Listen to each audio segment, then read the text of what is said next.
तभी मैं अक्सर कहता हूँ कि दुनिया के सभी संबंधों से ऊपर का संबंध होता है जो आध्यात्मिक संबंध होता है। संसारिक संबंध तो सिर्फ शरीर के तल पर होते हैं, इसलिए शरीर को ही खुश रखने के, राजी करने के, सुख लेने के शरीर के तल पर ही जुड़े होते। लेकिन आध्यात्मिक संबंध है न जो, ये बहुत गहरा होता है। संसारिक बच्चे तो कहना नहीं मानते हैं माता पिता कितना प्यार करते हैं, लेकिन आध्यात्मिक संबंध में उल्टा काम हो जाता है।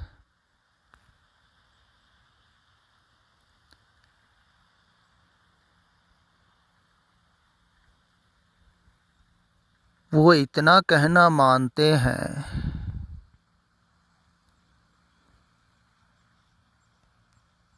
कि उसको कहने की जरूरत नहीं पड़ती है।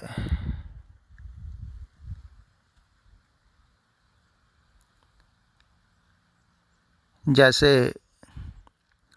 गौतम बुद्ध अक्सर कहा करते थे अपने भिक्षुओं को,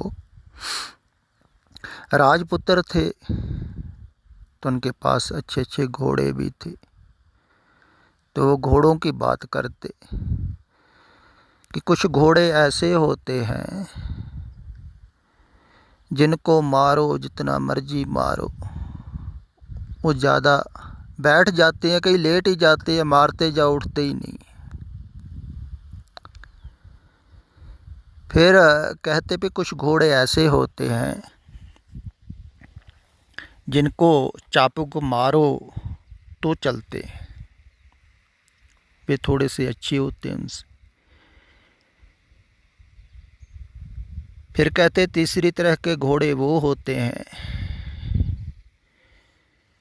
जिनके चाबुक पीठ में रखो थोड़ा सा ऊपर, उनको पता लग जाता है कि पीठ में रख दिया, वो चल पड़ते हैं। कहते चौथी तरह के वो घोड़े होते हैं जो सिर्फ इशारे से ही चलते हैं, दिखा दिया चाबुक, इशारा कर दी, वो श्रेष्ठतम घोड़े होते हैं। ऐसे कुछ ऐसे होते हैं जिनको कहना भी नहीं पड़ता है,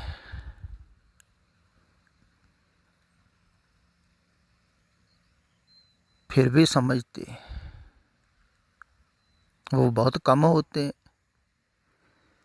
होंगे ही कम।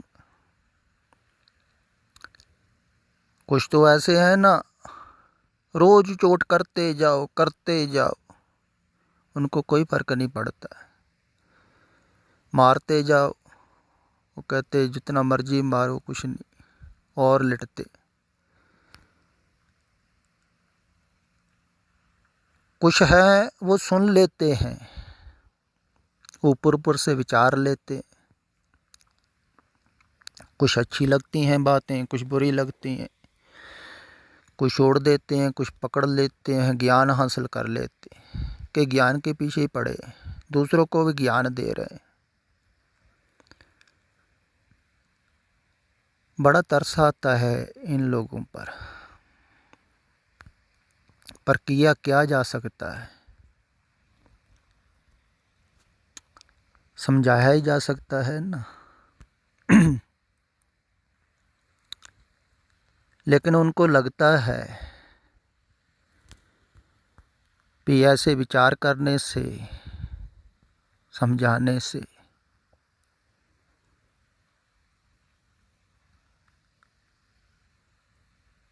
हमको समझ आ जाएगी।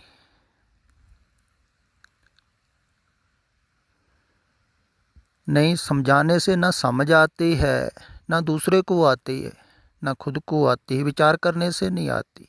अगर विचार करने से ही परमात्मा समझ में आ जाता फिर साधना करने की ज़रूरत नहीं थी।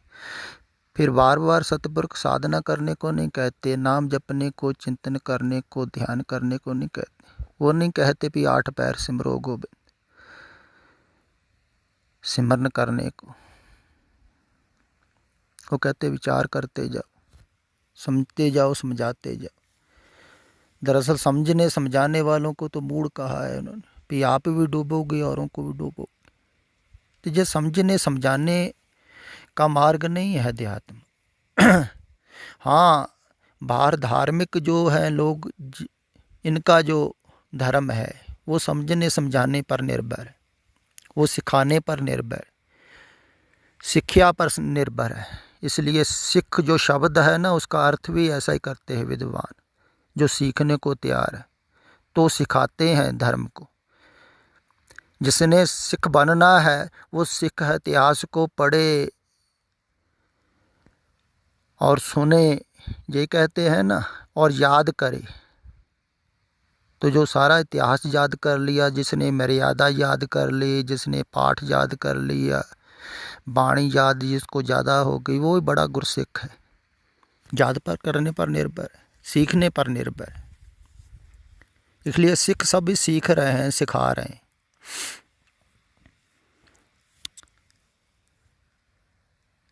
लेकिन अध्यात्म जो है ना, से सिखावन नहीं है,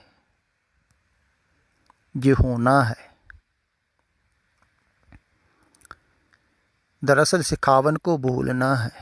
सीखा हुआ तो बाहर का होगा, तो बाहर से ही याद किया जाता है, बुद्धि से याद किया जाता है।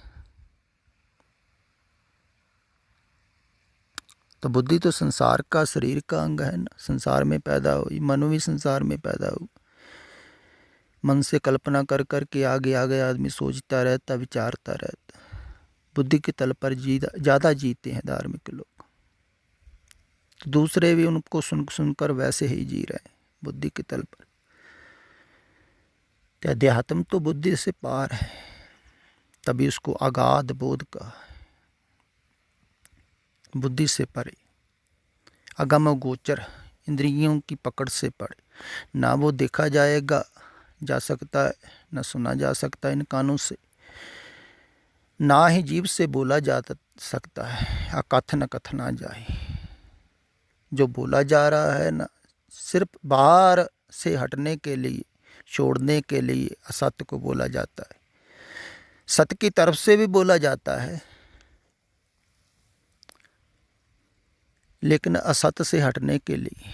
सत्य को नहीं बोला जा सकता है, सत्य भाषा में नहीं आता है। तभी तो कबीर जी कहते हैं ना, ओंकार आद में जाना, लिखा और मेटे ताए न माना। जो लिखा जाता है वो मिट जाता है। कबीर जी 35 अखरी जो शब्द हैं लिखे हुए, तो उनके शुरुआत में ही कहते हैं कि ये जो 35 अक्षर हैं ना, इनमें वो अक्षर नहीं है जिनसे परमात्मा कहा जाएगा। ये अक्षर तो मिट जाएंगे, ये पैदा हुए हैं मिट जाएंगे। जो संसार में पैदा होता है मिट जाता है, भाषा भी पैदा हुई मिट जाएगी। ऐसे कह रहे हैं ओंकार जो लिखा हुआ है वो परमात्मा थोड़ी है। जो लिखा हुआ वो मिट जाएगा। तो कई लिखे हुए पर ही चल रहे हैं, वो विचार रहे हैं, सोच रहे हैं, बस बता रहे हैं। लिखे हुए पर ही लड़ रहे हैं लोग। देखो, उसी को सब कुछ समझ रहे हैं, लेकिन परमात्मा लिखा हुआ नहीं है, लिखने में नहीं आता है, भाषा में नहीं आता है, शब्दों में नहीं आता, कथन नहीं किया जा सकता, उसको बोला नहीं जा सकता। अकथन कथना जाए, लेकिन उसकी तरफ जाने के लिए बोला जाता है, जहाँ उसकी तरफ से भी बोला जाता है कि उधर आ जाओ। तो ये जो बोला भी जा रहा है, मैं अक्सर कहता हूँ ये कथा नहीं है। कथा की तरह जो सुन रहा है वो ना सुने।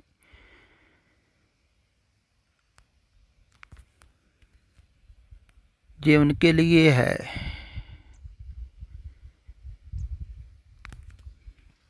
जो सब कुछ छोड़ के सत्य की तरफ को चलने के लिए राजी है। असत्य को छोड़ोगे तभी सत्य की तरफ आओगे। तो भाषा भी असत्य की तरफ से ही है, लेकिन भाषा से जैसे संसारिक ज्ञान होता है, ऐसे ही अध्यात्म पुरुषों ने संसारिक ज्ञान छुड़वाने के लिए, संसार को, असत्य को छुड़वाने के लिए भी भाषा का उपयोग किया।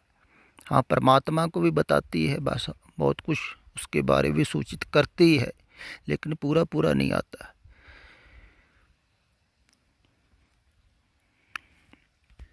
जैसे निर्भव, निर्वैर, अकाल मूर्त कहा है, लेकिन इतने में परमात्मा आ थोड़ी जाता है। जैसे निर्भव कहा है, निर्भव का अर्थ होता है भय रहित, लेकिन भय दूसरे का होता है, परमात्मा एक ही। निर्वैर का है, वैर भी दूसरे से होता है, परमात्मा एक ही। वहाँ निर्वैर कहने का भी अर्थ नहीं। अजूनी से भंग, वो जूनों में नहीं आता है। जूनों में क्या आएगा, परमात्मा एक ही है, कहाँ से आएगा। लेकिन फिर भी सतपुरुष कहते हैं ऐसा, वो इसलिए कहते हैं ऐसा जो परमात्मा है वैसे तुम्हें होना है। अजूनी होना है तो जूनों को छोड़ो, जो जूनी में आए हैं उनको छोड़ो। तो शरीर तो सभी जूनी में आए हैं। सतपुरुष भी जो कहते हैं वो शरीर से थोड़ी जोड़ते, शरीर द्वारा कहते हैं बहुत कुछ। इसलिए वो कह के भी जाते हैं हमारा कोई स्थान मत बनाना, शरीर की पूजा नहीं करनी है जहाँ शरीर रहा है, जहाँ मृत्यु हुआ है, शरीर से नहीं जुड़ना है। देखो कितना कहा है उन्होंने, लेकिन लोग फिर भी शरीरों से जुड़ रहे हैं। जीते जी भी जुड़ रहे हैं, मरने के बाद भी ज़्यादा जुड़ रहे हैं। देखो स्थानों से जुड़े हुए, वो सोचते हैं स्थानों पर बैठे हुए हैं सतपुरुष। नहीं, जो मुक्त हो गए वो सभी जगह ही है, किसी स्थान पर थोड़ी। और देखो शहीदों को सिख बहुत मानते हैं, वो सोचते हैं शहीद जो है ना वो मौजूद है। ऐसे प्रचारक कहते हैं भी हैं, शहीदों का पहरा होता है। एक इकबाल सिंह हैं प्रचारक, वो ऐसे प्रचार करते हैं, जो नित्यनेम करते हैं, पाठ पूजा करते हैं, ये करते हैं, वो करते हैं, उनके घर में शहीदों का पहरा। जिसको शहीदों को किस काम में लगा रहे हैं, पहरे। तो शहीदों से काम करवा रहे हैं संसारिक। तो लोगों की पूरी होती हैं कामना, जैसे कब्रों पर और मुसलमानों की जगहों पर होती हैं, जुड़ रहे हैं लोग। ऐसे ही जगह जगह स्थानों से जुड़ रहे हैं संसारिक लोग कामना पूरी करने के लिए। लेकिन वो कहते थोड़ी कि हमारे पास आओ, हम तुम्हारी कामना पूरी करेंगे। वो तो कहते हैं सभी कामनाओं से छुड़वाएंगे, क्योंकि कामना ही बंधन है। कहा भी है ना, आशा मनसा सगल त्यागे, जगते रहे निराशा, काम क्रोध यह पर से नाहिन तेह कट भ्रम निवास। जो सभी ही इच्छाएं छोड़ देता है, कुछ नहीं मांगता है, उसको सब कुछ मिलता है। लेकिन जो मांगता है ना, मांगने वालों को कहा है ए आना, मम्मा मांग न हार ए आना, बेसमझ फंस रहा है मांग मांग, अंधा है, फिर अंधे ही दे रहे हैं उसको। देन हार दे रहे हो सुजाना, वो जो देने वाला है ना वो जानता है, देख देख के देता। तो वो जानता है जो भी वो देख देख के दे रहा है, वो फिर मांगता नहीं। जो भी बच्चे को ज़रूरत होती है वो माँ देती है। समझदार माँ ऐसे ही, जैसे कुछ चीज़ें हैं बच्ची को हानिकारक होती हैं, बच्चा मांगे भी तभी भी नहीं देती माँ, रोए भी तभी नहीं देती, कुछ जानती है ना। ऐसे ही सतपुरख किसी की बाहर की ज़रूरत नहीं पूरी करते, जिससे वो बंधें, जिससे वो भटकें। तो जो साधारण ज़रूरत है वो शरीर की, वो तो स्वाभाविक ही है, खाने के लिए चाहिए, रहने के लिए, पहनने के लिए, वो ज़रूरतें पूरी होती। वो कहता है तुम निश्चिंत रहो, ये सभी ज़रूरतें पूरी होंगी। तो जो निश्चिंत बनाता है, निश्चिंत वो ही हो जाता है जो समर्पित हो जाता है, कहता है ये सभी ज़रूरतें पूरी करेंगे, कर ही रहे हैं, मुझे काहे की चिंता। जैसे बच्चा छोटा कोई चिंता थोड़ी करता, जो बच्चे समान हो जाता है, तो उसकी समझ लो हो कि मूर्ति घड़ी गई काफ़ी हद तक। जितनी जितनी घड़ी जाएगी मूर्ति, उतनी उतनी बच्चे जैसे सहज होता जाएगा। कोई जैसे पैदा हुआ है वैसे ही होना है, फिर निर्दोष। तो पैदा होने के बाद जितना ज्ञान है तुम्हें, संसारिक धार्मिक सब छोड़ना है, तभी होगे ना वैसे निर्दोष, निर्मल, निर्वैर। जैसे बच्चा है, किसी से वैर थोड़ी, क्योंकि अभी अपना पराया ही नहीं है ख्याल में। ऐसे तो जितने बच्चे जैसे होते जाएंगे उतना ही वो बाप का सत्कार करेंगे ना, जो ऐसा हीरा बना रहा है त्रास त्रास के।